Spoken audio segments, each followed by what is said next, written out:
Hello বন্ধুরা, good morning, welcome back to my channel Shilpa's ব্লগে। তোমাদেরকে জানাই অনেক অনেক ভালোবাসা আর অনেক অনেক স্বাগত। আশা করি তোমরা সবাই ভালো আছো, সুস্থ আছো।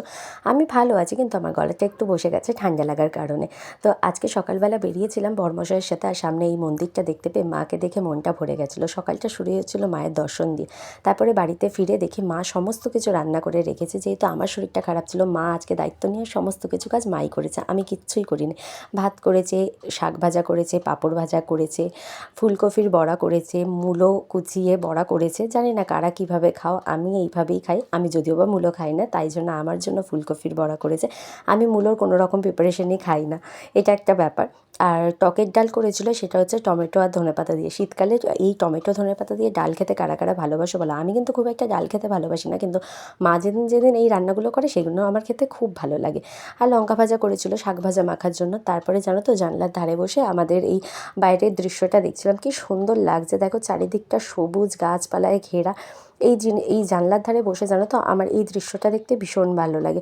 তোমরা কারা কারা এই প্রকৃতির দৃশ্য দেখতে ভালোবাসো অবশ্যই কিন্তু কমেন্ট করে জানিও। যারা এখনও পর্যন্ত আমার চ্যানেলটা সাবস্ক্রাইব করোনি, ঝটপট করে আমার চ্যানেলটা সাবস্ক্রাইব করে দাও, আর পাশে থাকা বেল আইকনটা বাজিয়ে দাও, যাতে আমার দেওয়ার ভিডিওর নোটিফিকেশান তোমাদের কাছে আগেই পৌঁছে যায়।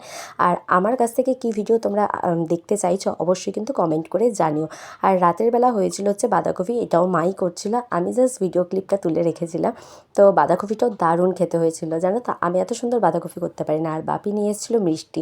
মিষ্টি খেতে তো আমি ভীষণ ভালোবাসি, আর বিশেষ করে গুড়ের মিষ্টি তো দারুণ লাগে। আর এই যে সন্দেশটা দেখছো, এটা আমার ভীষণ ফেভারিট একটা সন্দেশ। তো তারপরে দেখো বাঁধাকপিটা একদম রেডি হয়ে গেছে। কড়াইশুঁটি, শীতকালে কড়াইশুঁটি ধনেপাতা দিয়ে বাঁধাকপি টমেটো আদা দিয়ে দারুণ লাগে খেতে। অনেকে চিংড়ি মাছ দিয়েও খায়, মাছের মাথা দিয়েও খায়, সেটাও ভালো লাগে, কিন্তু এটাও ভালো লাগে। তারপরে জানো তো রুটি শিখছিলাম। রুটি এখন শিখে গেছে, আগে আমি একদমই পারতাম না রুটি বানাতে। তো শাশুড়ি মা এটা আমাকে শিখিয়ে দিয়েছে। আমি রুটি কোনো দিনও বানাতে পারতাম না। আটা মাখতে পারতাম, বেলতে পারতাম, কিন্তু সেঁকতে পারতাম না। এই শেখাটা আমাকে শাশুড়ি মাই শিখিয়ে দিয়েছে। আর দেখো কি সুন্দর গোল গোল হয়ে ফুলছে রুটিগুলো। আর রুটি করতে আমার বেশ এখন ভালো লাগে, মজা লাগে জানো তো রুটিগুলো ফুললে। তো আজকের ভিডিওটা একটু ছোটো হয়ে গেল, একটু অ্যাডজাস্ট করে নিও, যেহেতু গলাটা একটু বসা, শরীরটা খারাপ, সেভাবে ভিডিও করতে পারিনি। তো তোমরা যারা যারা এখনও চ্যানেলটা সাবস্ক্রাইব করোনি, সাবস্ক্রাইব করে পাশে থেকো আমার, আর এইভাবেই সাপোর্ট করো। তো চলো আজকে এই পর্যন্তই, কাল আবার দেখা হবে নতুন একটা ভিডিওতে।